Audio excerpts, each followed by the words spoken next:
गुजरातमधल्या अहमदाबाद इथल्या सरदार वल्लभभाई पटेल आंतरराष्ट्रीय विमानतळावरनं उड्डाण केलेल्या एअर इंडियाच्या AI-171 हे विमान दुर्घटनाग्रस्त झालंय।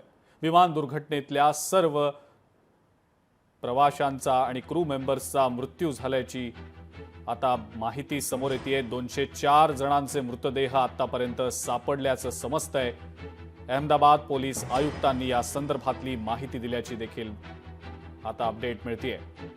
एअर इंडियाचं विमान अहमदाबादच्या मेघानीनगर परिसरामध्ये कोसळलं होतं। अहमदाबादहून लंडन गॅटविक इथं हे विमान जात होतं। टेक ऑफच्या दरम्यानच ही सगळी दुर्घटना घडल्याचं समजतंय। बचाव कार्य तातडीनं सुरू करण्यात आलेलं होतं। या विमानामध्ये 230 प्रवासी आणि 12 क्रू मेंबर्सचा समावेश होता। 169 भारतीय नागरिक, 52 ब्रिटिश नागरिक, 7 पोर्तुगीज आणि 1 कॅनेडियन नागरिकाचा प्रवाशांमध्ये समावेश होता। इतकंच नाही तर गुजरातचे माजी मुख्यमंत्री विजय रुपानी हे सुद्धा या विमानामध्ये होते।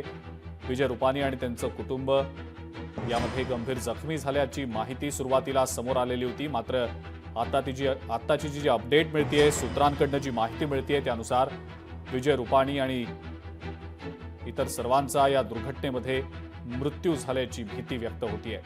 दुपारी 1:38 या विमानानं टेक ऑफ केलेलं होतं आणि टेक ऑफ नंतर अवघ्या काही मिनिटांमध्येच हे विमान दुर्घटनाग्रस्त झालं होतं।